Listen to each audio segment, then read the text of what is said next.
My nickname is Craig. So I was gifted. Sorry, I keep getting like weird notifications on here. Um, I was gifted the nickname Craig in high school by some of my friends. When we had a new teacher, and they called me by my full name is Gregory Scott, and I've always gone by Scott.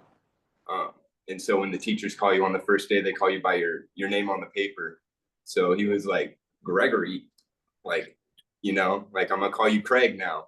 So Yeah. then like my whole high school just kind of called me Craig. And then after high school, I just kind of took it on after that. Yeah. Oh, okay. All right. Sweet. I get Yeah. it now. I used to do something kind of similar. You know how some teachers will be like, "Hey, all right, it's first day. If I say your name incorrectly, just don't feel free to correct me. And if you have a nickname, let me know. I'll write it down. I'll call you that for the rest of the year." So Yep. I kind of was just a class clown. So I would always, every teacher at the beginning of every, I did this for 1 year actually.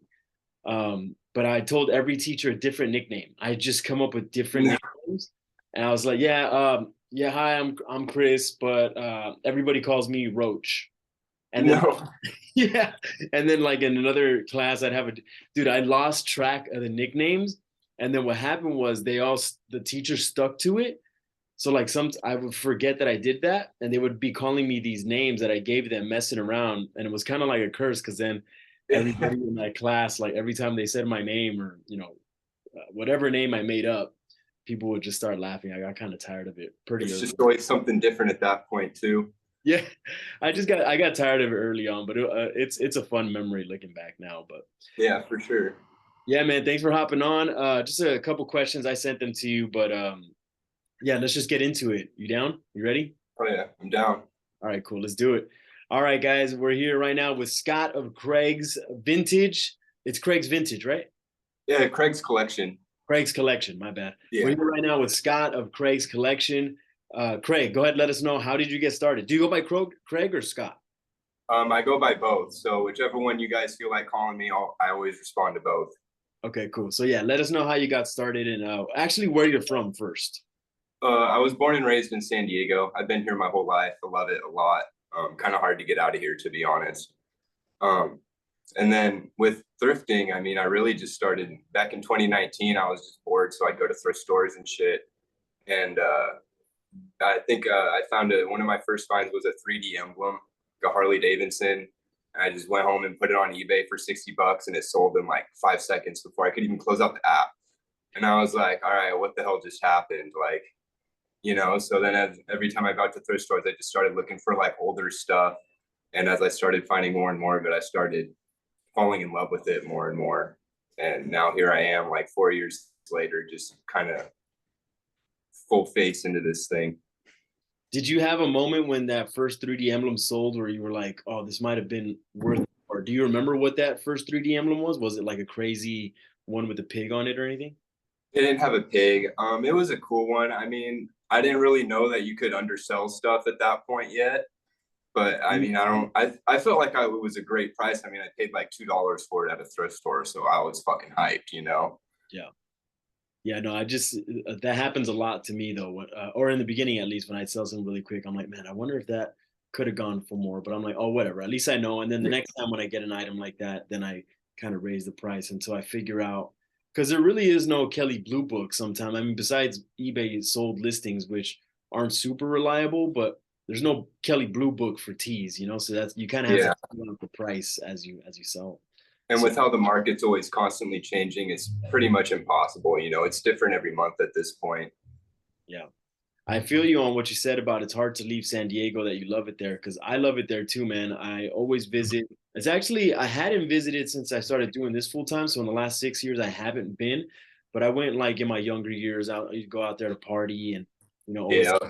a little kind of like get a weekend getaway out there because I love it out there.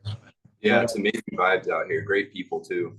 yeah, and I was excited to go check out the venue for the upcoming event, Beach Beers and Bangers, and go visit San Diego again after years. And I just, again, still an amazing city that I'm hoping to visit more and more often with this event.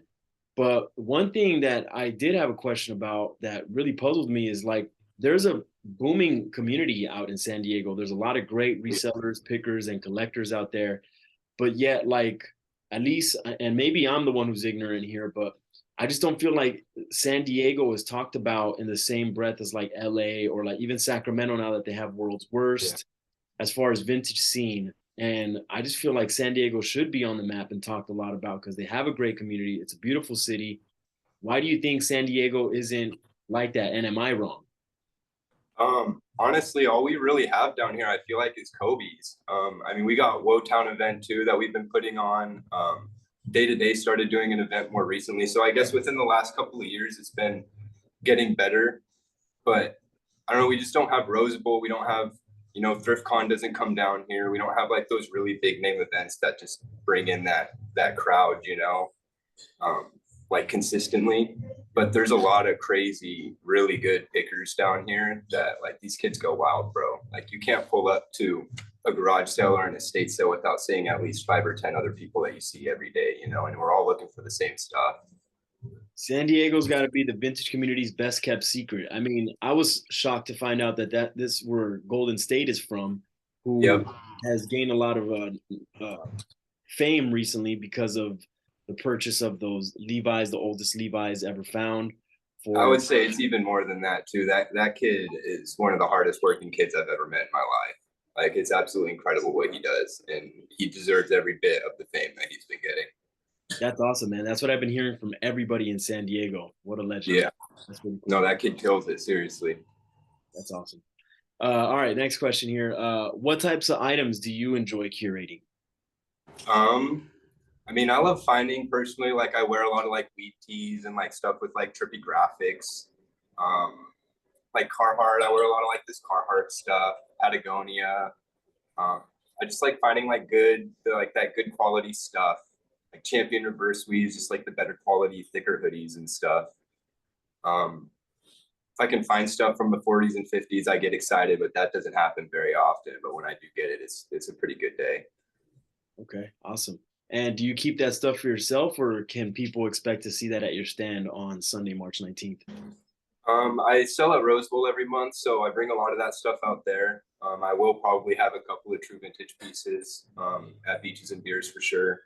I'll have like a whole table of like nothing super old, but like 90s and 80s 501s. Um, yeah, just a lot of stuff like that. Awesome. All right. And then what are you most excited about for looking forward to the event? And then what can you tell people watching this to get them excited? So you and then people watching.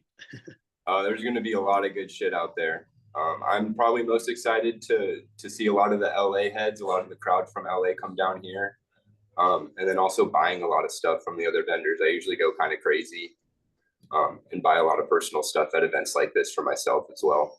Same, same. All right, brother. That was my last question. Do you have any questions for me? I mean, I just wanted to say thank you for having me on. First of all, I mean, this is a great opportunity. And then what you're doing for San Diego right now is absolutely amazing. I appreciate it a lot. I'm sure a lot of us San Diego locals are really loving what you're doing right now, bringing the love down here. It's amazing. Hell yeah, man. And I think the appreciation is all on this side because when I went down there to go check out the venue, I feel like vintages could be territorial sometimes. You know what I mean? So Yeah, especially when you're picking.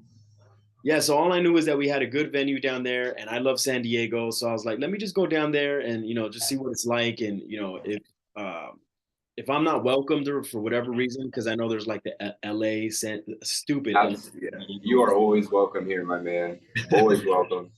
Hell yeah, man! Yeah, the welcome was so warm, so I'm super excited for the event. Day to days that weekend, we got the pre-party popping off. We're working on the after party as well, and Oh I just yeah. want to go down there, have a good time, bring the community, and just have everybody just put San Diego on the map. You know what I mean? Like, not that I have the power to do that, but just be a part of us all working together for that to happen. Because I think San Diego is like should be talked about like the Bay or LA or Sacramento as far as vintage community goes. You know what I mean? Yeah. Yeah, So no, it'd be sick if we could get it there for sure. yeah, I mean, we're getting closer. We're definitely getting closer. yeah. You guys got too much gold down there. That day to day vintage that you're the market that they have that you were just talking about. I went to it when I Yeah. was out there last time, and it's just such a vibe, man.